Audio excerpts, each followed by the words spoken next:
السلام عليكم ورحمة الله تعالى وبركاته kusoo dhawaada Baghdad Online Academy iyo Diploma in Business Management.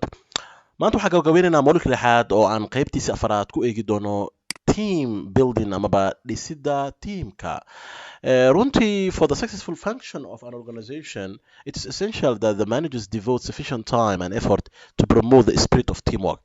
Runtii, si yoolkii hadafka organizationka loo gaaro, waxaa muhiim ah maamulka inuu ka shaqeeyo waqti badanna uu geliyo dhisidda iyo taageeridda in teamwork, wada shaqayn as a team in loo shaqeeyo, as a group in loo shaqeeyo, oo qof walba iskiis uusan u shaqaynin, qof walba iskiis iyo goonigiis uusan u soconin, because no individual can do the work all alone and efficiently too. Ma jiro shakhsi keligiisa hawsha keligiisa qaban karo sida loogu talagalana u qaban karo. So marka, building a strong team of employees for performing various responsibilities ought to be the prime objective of managers. Haddaba marka, dhisidda team oo effective ah oo howlaha kala duwan looga fadhiya qabanayo, responsibilities kala duwan la qabanayo, waa inay noqoto runtii waxyaabaha muhiimka u ah diiradda uu saarayo qofka maamulaha ah.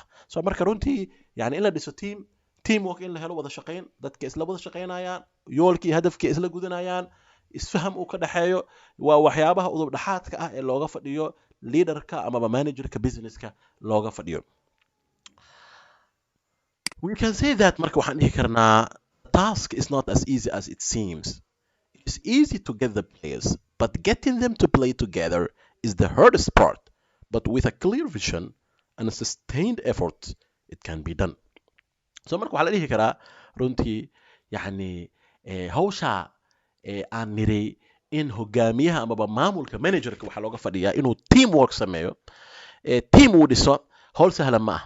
Sababta waxaa leeyahay waxaa fudud in playerska aad isku keento. Waa sida مثلا for example meel wax lagu ciyaarayo football pitch, meel banooni lagu ciyaaro, playerska inaad isku keento 11 ciyaartoy inaad isku keento way fududahay. Laakiin in aad ciyaartooydaas ay isla ciyaaraan oo isla falgalaan, mid walba hawshiisa uu ka soo baxo, kii goolhayihiisa xooga uu saaro, kii dhexda ka ciyaarayay iyo kii difaaca ku jiray iyo kii weerarka isla shaqeeyaan, labadii gees dadkii ka ciyaarayay ayagana ay la shaqeeyaan kii difaaca joogay iyo kii weerarka joogay. Isdhexgalkaas iyo isla falgalkaas shaqo sahlan ma aha. Waa the hardest part. Waa shaqada meesha ugu adag weeye. So marka, shaqaalo badan business waad keeni kartaa oo khibrado iyo aqoono kala duwan leh. Mid uu financing ka shaqeeyo, mid marketing uu ka shaqeeyo, mid operation uu ka shaqeeyo, laakiin shaqaalahaas kala duwan inay wada shaqeeyaan waayo taskiga muhiimka ee halkan hor yaalo. But with a clear vision marka, and sustained effort, it can be done. Haddii vision cad uu jiro, aragti cad ay jirto, effort joogto ahna la bixiyo, sustained ah, joogto ah, then waa la sameyn karaa. Wax weyn ma aha team building, laakiin waxay u baahan tahay daacadnimo, vision cad iyo sustained effort. Teams that are able to demonstrate high levels of performance are the ones that have been carefully nurtured. So marka, runtii waxaa la dhihi karaa tiimamka shaqooyinka wanaagsan qabta, performancegooda iyo waxqabadkooda uu sareeyo, waa kuwa si fiican loo diyaariyo, waqti badan la geliyo. Waa kuwee marka? They set high output, high quality targets and achieve them. Waa tiimamka yool sareeya hiigsada, outputkooda uu yahay high, waxay rabaan yool iyo output iyo wax soo saar aad u sareeya hiigsanayo, high quality targets, targetka iyo meesha hiigsanayaan mid aad u tayo leh uu yahay, isla markaana gaara yoolka sareeya ee tayada leh inta ay hiigsadaan bay gaarayaan. Sidoo kale, tiimamka wanaagsan ee la diyaariyey waa team that gain a high degree of job satisfaction. Waa team leh ku qanacsanaan shaqo aad u sareyso, oo members of the team ay ku qanacsan yihiin shaqada ay qabanayaan.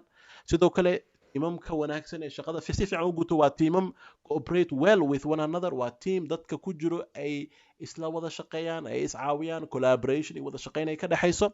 Have leaders who are well respected. For the example they said, waa tiimam leh hogaamiyayaal tusaale cad u muuqda ah, tusaale u ah dadka ay hogaaminayaan, because hogaamin la'aan team ma jiri karo. teamna ma isla shaqayn karaan, hadaf iyo yoolna ma gaari karaan. So marka, teamka si u noqdo team waxtar leh waa inuu lahaado hogaamiye exemplary ah. Exemplary macnaheeda tusaale u ah. tusaale muxuu ugu yahay firfircoonida daacadnimada oo shaqada daacad loo yahay wada shaqaynta la tashiga intaas oo dhan wuxuu tusaale u yahay memberskiisa oo uu hogaaminayo amaba uu team leader u yahay are well balanced with respect to the roles people play in relation to their skills. Waa team balanced well balanced oo dheelitiran oo qof walbo xirfadiisa iyo shaqo u qalanta loo dhiibay taaskiga uu gudanayo iyo xirfadiisa ay isleeyihiin roolka iyo uu dowrka uu ciyaarayo iyo xirfadiisa ay isleeyihiin waa well balanced oo mid walba midka kale uu buuxinayo mid walba midka kale uu dhammaystirayo waa have high degree of autonomy waa team leh yacni madax banaani aad u sarayso ka madax banaan fargelin طبعا delegationkii loo baahnaa la siiyey isla markiina authority-gii loo raacsiiyey saan horaan uga soo sheegnay yani you cannot give people responsibility without authority so marka teamkan waa team autonomy iskale autonomygaas uu siinaya xataa satisfaction yani مثلا for example haddii team la dhiso teamka mas-uuliyaad iyo howlo loo diro laakiin awoodihii laga reebto iyo resourceskii then teamka waxba ma shaqayn karo waxna ma qaban karo so marka autonomy ayay leeyihiin waa team learn quickly from their mistakes waa dad wax ka baranaya qaladaadkooda si fudud